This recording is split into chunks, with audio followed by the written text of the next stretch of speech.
They call him the greatest warrior of his generation, the man who raised a rebellion and won, who killed a prince at the Trident, who sat on the Iron Throne and ruled for 17 years. But ask him, and he will tell you the truth. He hated every day on that throne, every single day. Robert Baratheon did not want to be king. He wanted one thing: to get back the woman he loved.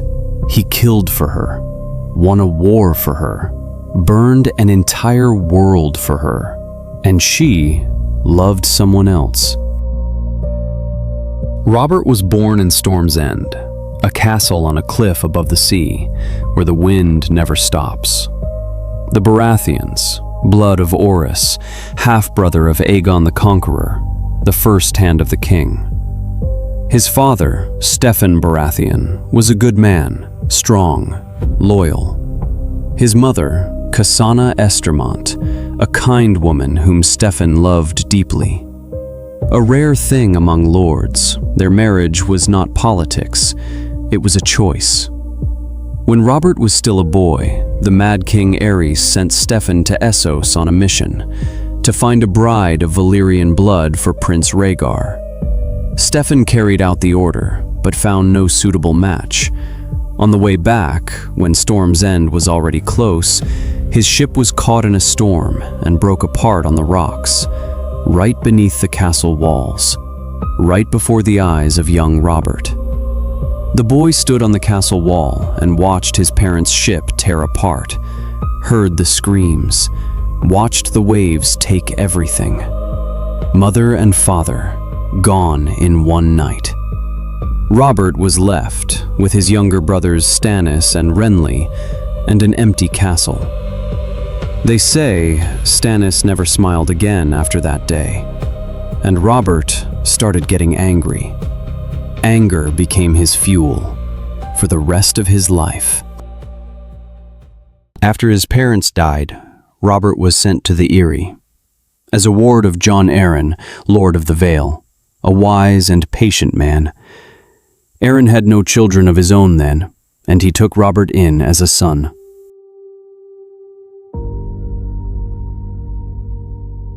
That is where Robert met Ned Stark, a quiet, serious boy from the north, the complete opposite of Robert, where one was loud, the other was silent, where one fought, the other thought. But they became brothers, not by blood, by choice. Jon Arryn became the father neither of them had anymore. He taught them honor, duty, justice. Ned absorbed it like water. Robert listened, nodded, and then went off to drink and fight.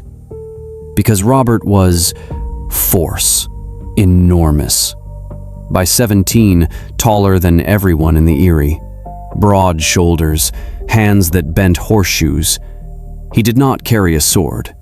He carried a war hammer. A weapon most knights could not even lift. Robert swung it with one hand. But Robert was not just force. He was fire.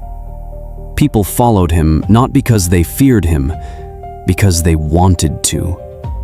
He laughed louder than anyone, drank more than anyone, fought better than anyone. And after a fight, he would embrace his opponent and invite him to his table. Even enemies became friends. That was his gift, turning men into allies. But there was another Robert, the one who drank too much, who visited brothels, who left a bastard in the Vale, a girl named Maya Stone, and never looked back. Ned knew both sides of his friend, loved one, tolerated the other. And then, Robert rode to Winterfell. He saw her there, Lyanna Stark.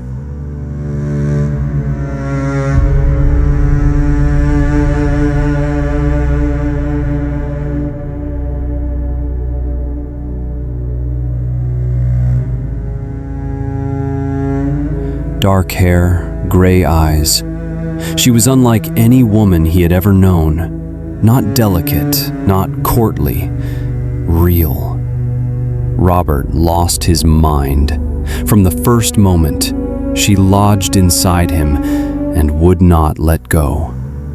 He returned to the Eyrie, but all he saw was her. Every night, every day. He built a perfect image in his head, beautiful, faithful, loving, waiting only for him. Then came the news, a betrothal. Jon Arryn and Rickard Stark had come to an agreement. Lyanna would be Robert's wife. Robert was on fire. For him, this was not politics. This was fate. Proof that she was his, that the image in his head would become real. But Lyanna saw it differently. Robert will never be faithful. Love will not change him. He already has a bastard in the Vale. There will be others. Ned said nothing, because he knew his sister was right. But Robert never heard any of this, because Robert did not love Lyanna. He loved his image of Lyanna, and that image was perfect. The great tourney at Harrenhal, every great house, thousands of people, and Robert arrived as Lyanna Stark's betrothed, proud, happy. Then Rhaegar Targaryen won the tourney, took the crown of winter roses, rode past his own wife Elia, past everyone, and placed the wreath on Lyanna's lap. Robert watched. Blood rushed to his head. His fists clenched so hard, nails dug into his palms. His betrothed, his Lyanna, and some silver-haired prince laying flowers on her lap in front of everyone. But the hatred was not just for Rhaegar. Robert hated the thought that his perfect world was crumbling, that the picture in his head might not be real, that Lyanna might not be his. He buried that thought deep and locked it away for years. A year later, Lyanna vanished. Everyone said the same thing. Rhaegar Targaryen took her, by force. Robert heard this, and the world turned red. His Lyanna, his betrothed, stolen. He did not ask questions, did not search for the truth. In his head, there was one thought. Rhaegar took what belongs to me, and Rhaegar will die for it. Brandon and Rickard Stark were killed, burned by order of the Mad King. Then Aerys demanded the heads of Ned Stark and Robert Baratheon.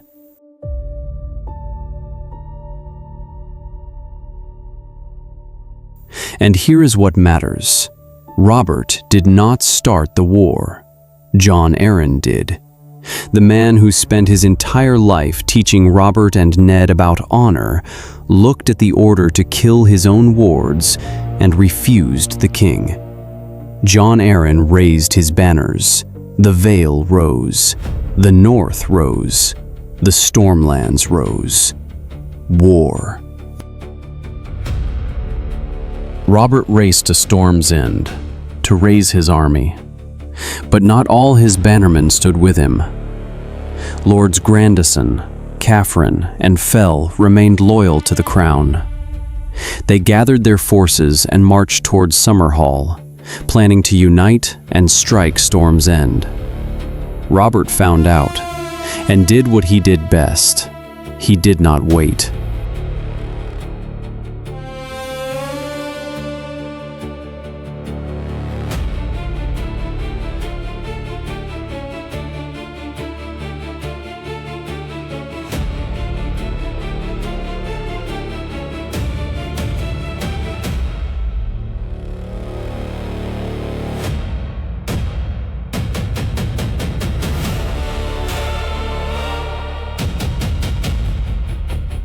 A forced march. He struck before the three armies could join, and broke them, one by one. Lord Fell died in battle. His son was taken prisoner. Grandison and Catherine surrendered, and all three eventually joined Robert's side. That was Robert Baratheon, a man who won and then extended his hand to the defeated. Men did not follow him out of fear. They followed out of respect. After these victories, half the Stormlands were already his. Robert pushed further, to Ashford, into the Reach, and there, for the first time, he lost. Randyll Tarly, the finest commander in the Reach, hit the vanguard before Robert could form his lines, fast, hard, without warning. Lord Catherine, who had just switched to Robert's side, was killed by Tarly. His head was sent to the Mad King. Robert was broken. For the first time in his life, he fled north with a handful of men, wounded without an army. Mace Tyrell, Lord of the Reach, marched his enormous host to Storm's End and began a siege. Inside the castle, Stannis Baratheon, Robert's younger brother. He was 19. On his shoulders, the garrison, the walls, and little Renly. Tyrell did not storm the castle. He simply sat outside, ate, drank, feasted, right beneath the walls. While inside, people starved. They ate cats, then rats, then boiled the leather from their saddles. Stannis did not surrender, not once. Not a single day in nearly a year of siege did he speak of giving up. He was saved by a smuggler. Davos, a common sailor from Flea Bottom, slipped past the Tyrell fleet at night, brought a boat full of onions and salted fish, enough to keep the garrison alive. Robert fled after Ashford, wounded, without an army.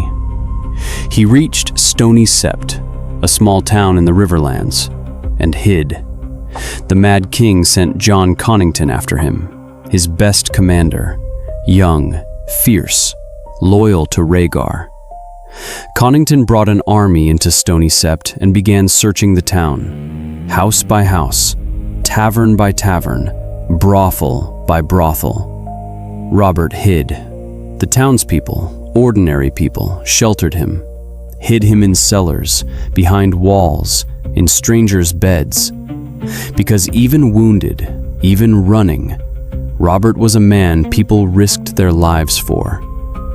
Connington did not find him, and then Ned arrived.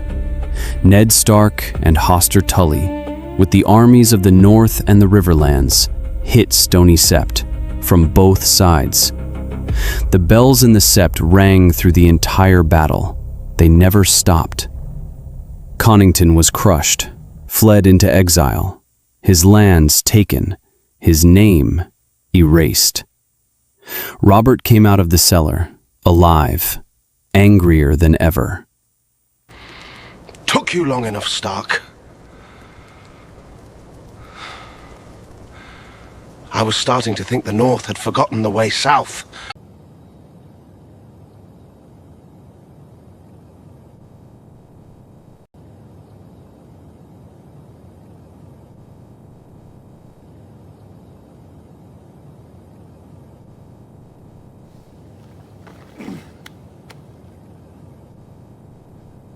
The Battle of the Bells was the turning point.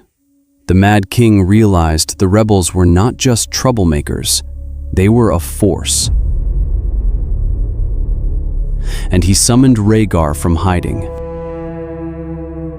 Rhaegar returned, assembled an army, loyalists, Dornishmen, lined up on the southern bank of the Trident.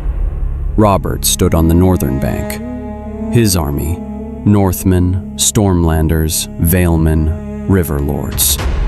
2 armies, 1 river, 1 day. Robert put on his armor, the horned helmet, took his hammer. On the other side, Rhaegar, black armor, a ruby dragon on his chest. Robert looked at him across the field and saw one man, the man who took his Lyanna, the man who destroyed his dream. Nothing else mattered. The armies clashed. Robert and Rhaegar met on the battlefield.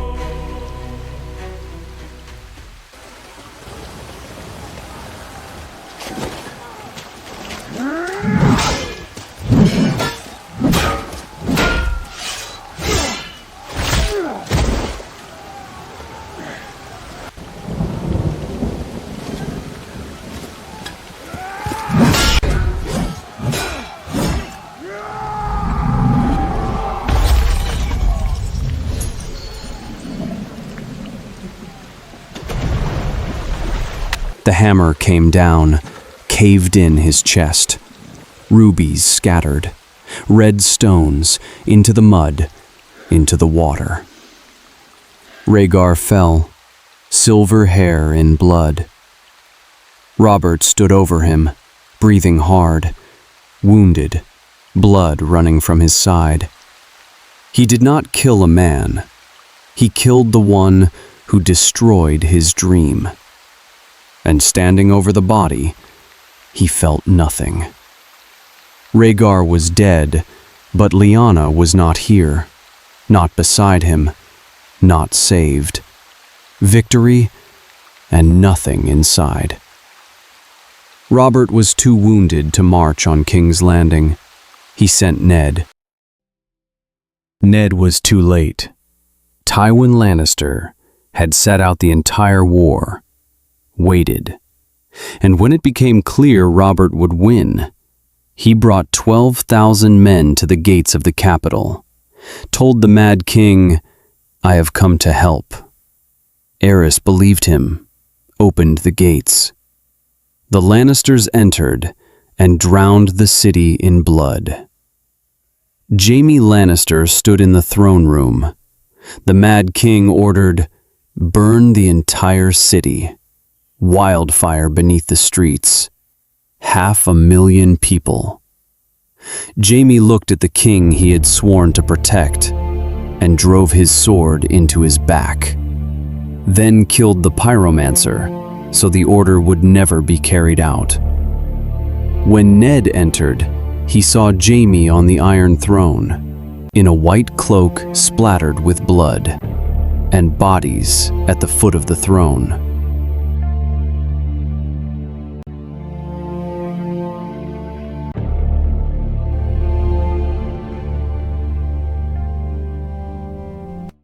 Elia Martell, Rhaegar's wife, had been hiding with her children in the royal chambers. Little Rhaenys had crawled beneath her father's bed. The infant Aegon was in his mother's arms.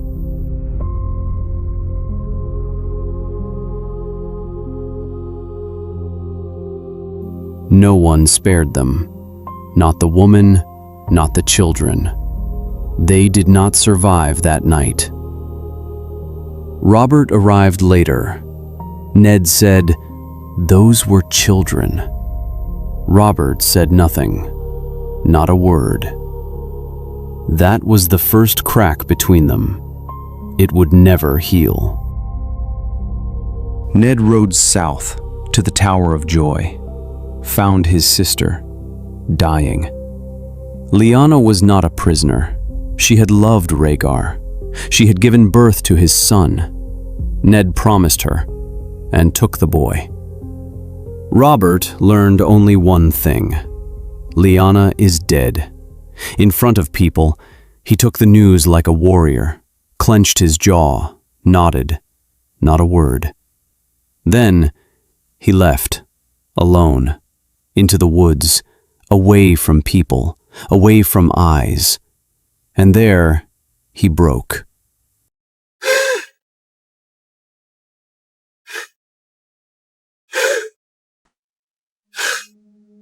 He wept like a child, a massive man on his knees in the dirt, a howl tearing out from somewhere deep inside. He had not lost a girl, he had lost the image, that perfect life he had built in his head, that Lyanna who waited for him, loved him, who was his. He never knew what it felt like to hold the one he loved in his arms. For the first time in his life, he had loved, and that love was never returned. Her image stayed in his head and in his heart. He would never let anyone else in there for the rest of his life.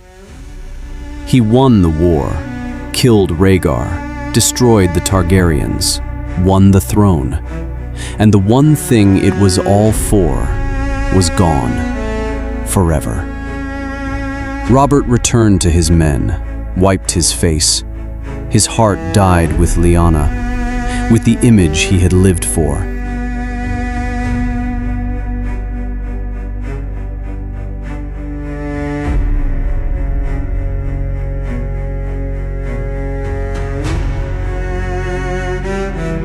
Robert Baratheon, first of his name, King of the Andals, the Rhoynar, and the First Men, Lord of the Seven Kingdoms. He hated it. The small council, papers, laws, lords who always want something, schemes, whispers behind his back. Robert was born for the battlefield, not the throne room. Jon Arryn became his hand, ran the kingdom essentially in Robert's place. And Robert drank, ate, grew fat, visited brothels, made bastards across the capital. He married Cersei Lannister, a political marriage, payment to Tywin for his help in the war. Cersei was beautiful, clever, cruel. Robert never loved her, not a single day. On their wedding night, he called her Lyanna. Cersei never forgave him. And from that day, their marriage became a war. Quiet, cold, without swords, but no less destructive. Robert drank to stop thinking, ate to fill the emptiness, chased women to feel something, anything. The massive warrior who bent horseshoes and swung a hammer with one hand became a fat, drunk king whose own guards pitied him. Because Robert Baratheon had no enemies left, and without enemies, he did not know how to live. War gave him purpose. Peace took it away.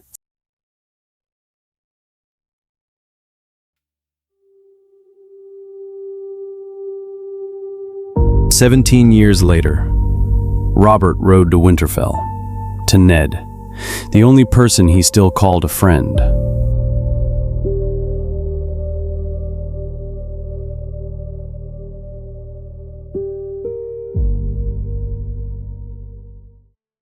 But first, he went down into the crypts, alone, into the darkness, to her. A stone statue, cold, gray, a feather in a stone hand. Robert stood before her and could not remember her face, her real face. He remembered the image, the picture, the dream, but Lyanna herself, what she really looked like, how she laughed, how she looked at the world, no, gone. He stood there a long time, in the dark crypt, alone with a woman he believed he had loved more than anything, but whom, in truth, he never knew.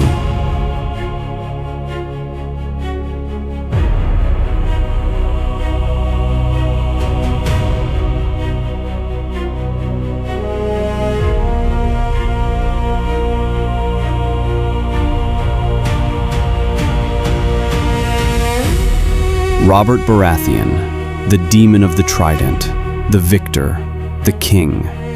A man who went to war to win back something he never had.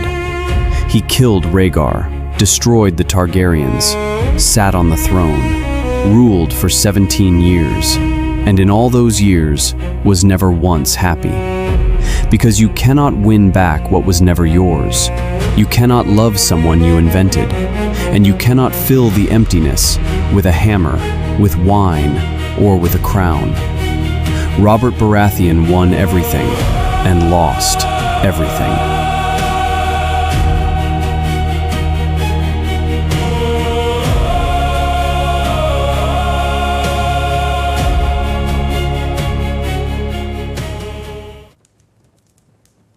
My king. What shall I name him? Gendry. Name him Gendry.